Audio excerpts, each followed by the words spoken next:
Hello po, para po sa mga gustong matuto. So, mayroon po tayong tinatawag na present progressive tense saka simple present tense. So, mayroon po itong time marker. So, una-una, paano ba mag-create ng simple Korean sentence? So, sa Korean po, mayroon po tayong subject. Nilalagyan natin ito ng topic marker or subject particle na i or ka or sinan or si an. So, ibig sabihin siya yung pinag-uusapan or siya yung pinaka-topic doon sa iyong sentence. Or, kasunod po ng subject, susundan po yan ng object. So, yung object mo, lalagyan mo ng object particle. Pag walang patchim ay si rul, pag may patchim ay si el. Susundan po yan ng verb or adjective. Ang kinoconjugate po natin ay verb or adjective. Ibig sabihin siya yung nasa dulo ng iyong sentence. At yung ending, kung siya ay nasa present, past, or future tense, or naka-casual, naka-polite, or informal form.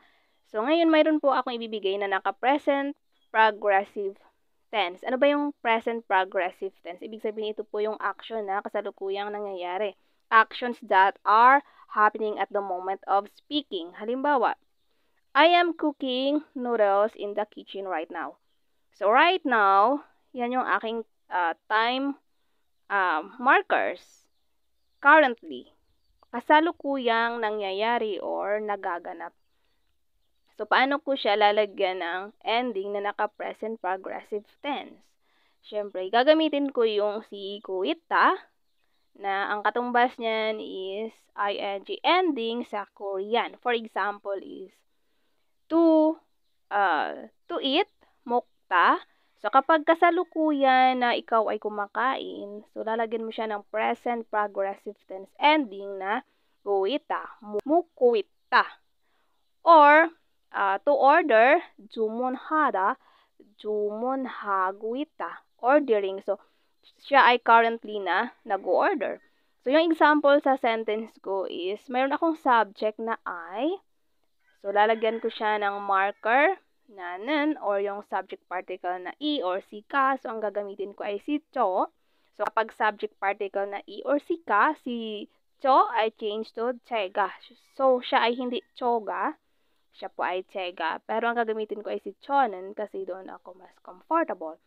Chonan, ako ay nagluluto ng noodles sa kitchen right now. So, pagkatapos po ng subject, mayroon akong time na right now.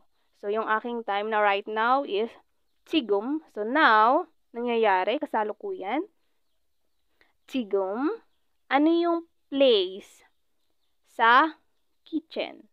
So, anong nilalagay sa place? Place particle na e or eso. Ano yung ginagawa mo? Mayroon kang action verbs na nagluluto. So, ang kitchen sa Korean is buwok. So, anong ilalagay mo para sabihin mo, nasa kusina ako nagluluto? Lalagyan mo siya ng eso kasi siya po ay action verb, action na nagluluto. Bukeso. Plus, after ng iyong place, susundan po yan ng object. Ano ang object mo? Yung noodles. Ang noodles sa Korean is kuksu. Ano ang nilalagay sa object? Object particle, wala pong patchim, so ang i-add natin ay si rel. Kuksurel. After ng object, susundan na yan ng verb na to cook na base form. Conjugate natin siya na naka-present progressive tense na kasalukuyang niluluto, kasalukuyang nagaganap. Kuita.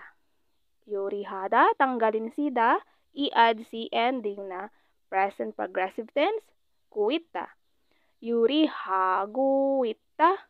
So, para siya ay na mayroong ending na present formal form, lalagyan po natin si kuita ng ending na formal polite form na ayo-oyo, yurihaguisoyo. So, siya ay nasa present progressive tense na ang iyong sentence. 저는 지금 plus yung iyong place bukeso, where the action takes place sa kitchen. Ano yung object mo? Noodles, kugsurel. Ano yung verb? Yorihara, plus yung present progressive ending na ing, cooking. Yurihago isoyo. I am cooking noodles right now in the kitchen. So, paano kapag simple present tense? So, kapag simple present tense naman, mayroon siyang time marker na every or repeated action. Hindi siya kasalukuyang nangyayari pero ginagawa mo siya. For example, I go to church every Sunday. So, ano yung aking subject? Ako ay 저는. So, plus yung aking time marker. Expression of time is every Sunday. So, every Sunday. Sunday is 일요일. Plus yung every. Paano ko sabihin yun? So, ang every ay mayroong katumbas na particle na mada in Korean. Every Sunday, 일요일마다, plus yung aking place na sa church. 교회 is church. Paano ko sabihin sa church? So, lalagyan ko siya ng place particle na or eso. So, dahil siya ay directional, ang aking verb to go is 가다. Directional. 교회 갑니다. Simple present tense. So, mayroon na akong simple present tense. 저는 일요일마다 교회에 갑니다. Ibig sabihin, hindi naman siya in progress. So, every Sunday ko siya ginagawa. Go to, ang aking verb is present tense na I go to. So, gagamitan ko siya ng ending na present tense. Para po sa iba pa mga practice, maaari po kayo bumisita sa ating YouTube at mag-subscribe o kaya naman ay mag-follow sa ating page para sa iba pang mga updates. Bye-bye!